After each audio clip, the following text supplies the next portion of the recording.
की जय हो। इस प्रकार से सुखदेव जी परीक्षित जी से कहते हैं कि भगवान ने यज्ञ पत्नियों पर कृपा की, भगवान ने यज्ञ पत्नियों पर कृपा की। अब लीला क्या करते हैं, दूसरा दिन होता है, फिर उसी गौचारण के लिए चलते हैं।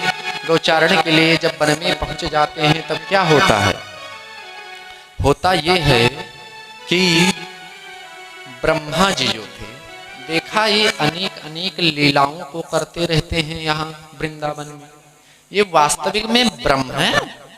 ब्रह्मा जी मोह में पड़ जाते हैं, चक्कर में पड़ जाते हैं। जहां ब्रह्मा की बुद्धि नहीं काम करती है वहां हम सब मनुष्य की बुद्धि क्या काम करेगी। जाको ब्रह्म पार नहीं पावा, ब्रह्मा भी उनसे परे। इस प्रकार से ब्रह्मा ने क्या किया, एक दिन भगवान के गौवों और बछड़ुओं को चुरा लिया।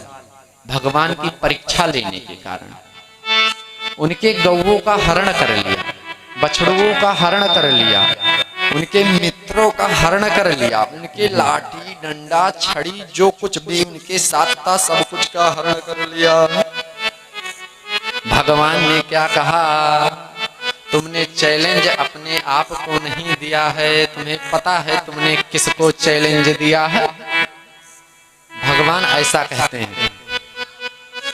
इतना कहने के पश्चात भगवान ने क्या किया, जितना डंडा था उतना डंडा बने, जितना लाठी था उतना लाठी का रूप धारण किए, जितनी गौ थी उतनी गौ के रूप को धारण किए, और जितने बालक थे जितने उनके मित्र थे सबका रूप धारण किया।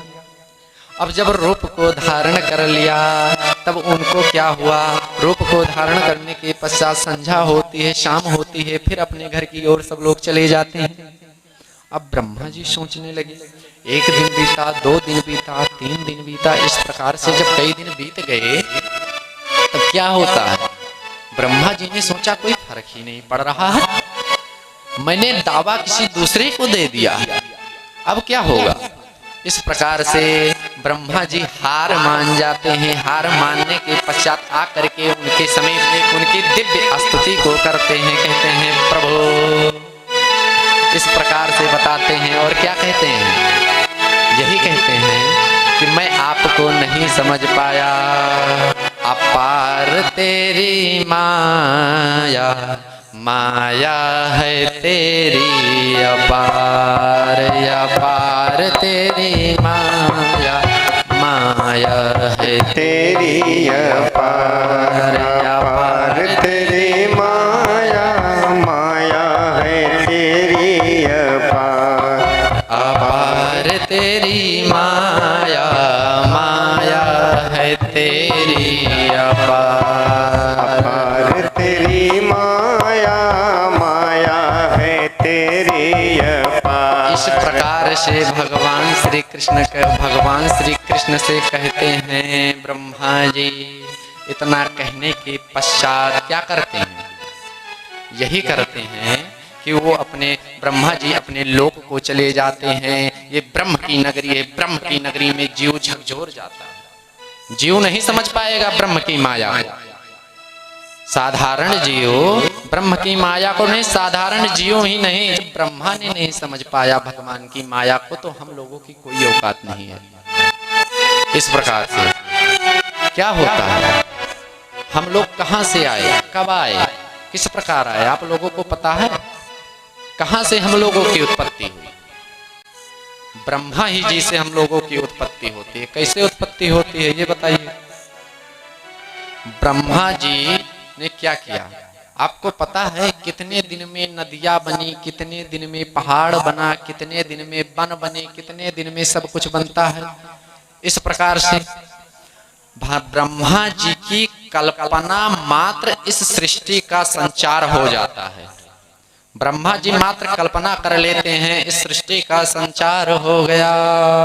तो इस प्रकार जी जब ब्रह्मा भी भगवान की माया को नहीं समझ पाते हैं तो हम सब साधारण जीव की कोई औकात नहीं है। इस प्रकार से भगवान ने जो जो रूप को धारण किया था अपना वास्तविक रूप अपने अंदर समाहित कर लेते हैं। तत्पश्चात क्या होता है, जो वो गौवे थे, जो बछड़ुए थे, सब पुनः पुनः बदल जाते हैं, पहले जैसे हो जाते हैं। सब लोग अपने घर के ओर प्रस्थान किया। जब घर सब लोग पहुंच गए, भगवान ने उनके अपने दोस्तों के अंदर माया डाल दी, अपने साथियों के अंदर माया डाल दी। सब कुछ समझ नहीं पाए, जैसे पहले था वैसे ही सब समझ रहे थे। इस प्रकार से भगवान ब्रह्मा के मोह को दूर करते हैं। अब क्या किया जाए? मैंने तो ये कथा को आप लोगों को श्रवण कराई, लेकिन जिन लोगों को हम लोग सुनने के लिए हैं, यहाँ आते हैं और रोज सुनते हैं, अब वो आपको सुंदर दिव्य कथाओं का ज्ञान देंगे। कौन? पूज्य कौशल नंदन जी मोहित राज जी महाराज। अब आप लोगों को जो मैंने श्रवण कराया, ये मैं संक्षिप्त में श्रवण कराया है। अब वो क्या करेंगे? आपको विस्तार पूर्वक इन कथाओं का वर्णन करेंगे। तो आइए, महाराज जी का आगमन हो चुका है व्यासपीठ पर। आप निर्मोही जी के द्वारा भजन का आनंद लीजिए। तत्पश्चात महाराज जी के पवित्र मुखारविंद से सुंदर श्रीमद् भागवत का कथा रसास्वादन किया जाएगा। बोलिए कृष्णचंद्र भगवान की जय। जय श्री राधे। अस्तौ कल्याणमस्तु।